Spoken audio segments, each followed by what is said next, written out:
This whole Tudor dynasty is built on a lie. It means that you are the rightful King of England.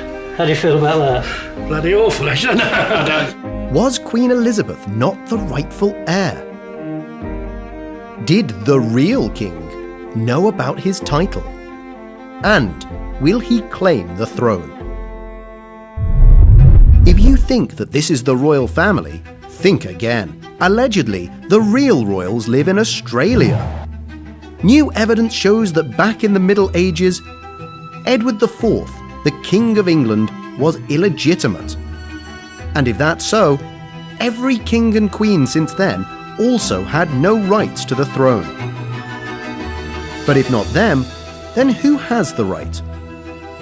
It turns out it's a simple family from Gerilda. According to my calculations, this should be King Michael I, and his family include Simon the alternative Prince of Wales, Marcus, Lisa, Princes Jet, Zach, Caleb and Riley, not forgetting little Princess Isabella.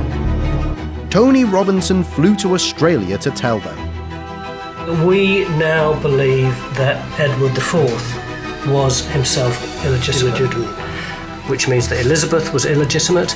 So this whole Tudor dynasty is built on a lie. I came over here in 1960. At that stage I was Lord Morclin because my mother was still alive. Yeah. She had the title. Then last October she died and I inherited her title. And then my oldest son inherited mine. He had a family tree of his own to check, and Tony's research matched it completely. So if you're an English lord, what are you doing over here? I love it over here. I came over here when I was 17, 1960, and I just love it over here. I married here, I have 5 children, 5 grandchildren, and a wonderful life. Many men would be thrilled to become a king. But Mike was far from happy. You are the rightful King of England. How do you feel about that? Bloody awful, isn't it? For him, being a royal is more of a curse than a blessing.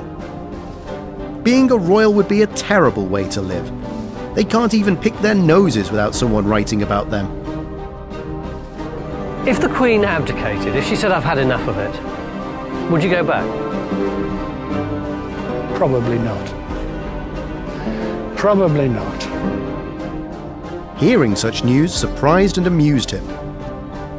Bit of a shock, isn't it? Bit of a shock. But while Mike quickly accepted the information, convincing his daughters was a little harder. Tony was prepared and asked them for a DNA test. He took a little bit of hair from each member of the family. That's royal hair, that is. Time passed and Mike thought about his possible future. The more I watch the documentary, the more I'm convinced that they're right and I probably should be the King of England. But he loves his life in Australia more. I've no intention of chasing over there and laying claim to palaces and crown jewels.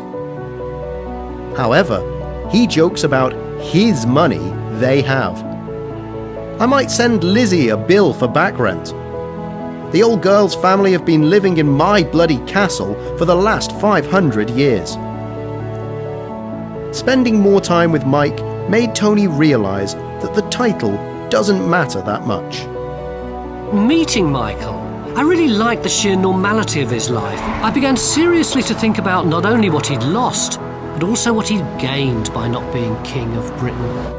Unfortunately, Mike passed away at 71. He lived a happy life being just Mike, not His Majesty. His eldest son has now become the 15th Earl of Loudoun, but he won't pursue the throne either. It does make you think about how things could be different. I am quite happy with how things have turned out. I've made my own life. The rest of the family don't need the titles either. They all prefer their happy, quiet lives.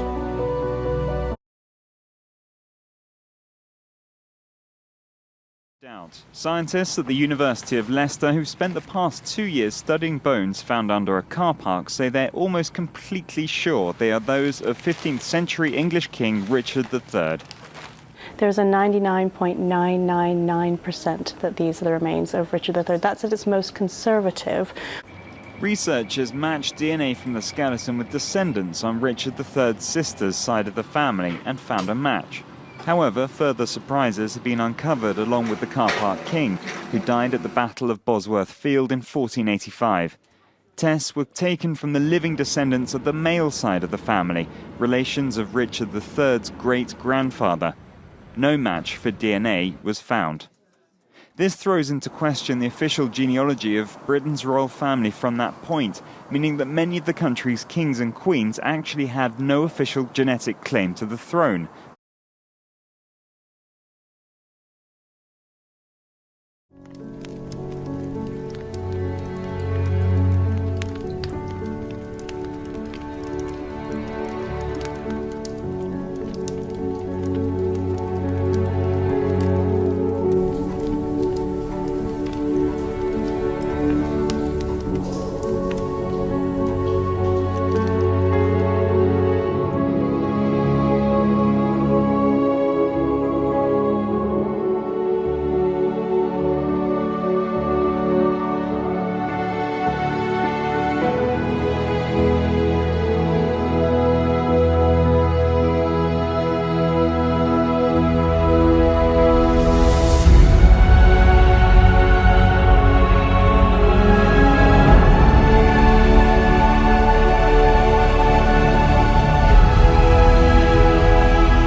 Baron William de Albany, the Pope has ordered me to reclaim my country.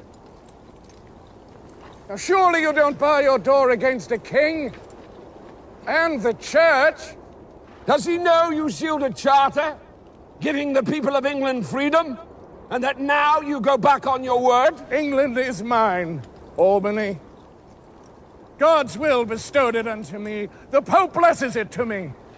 And this castle belongs to me! You're no more a king than the boil on my arse.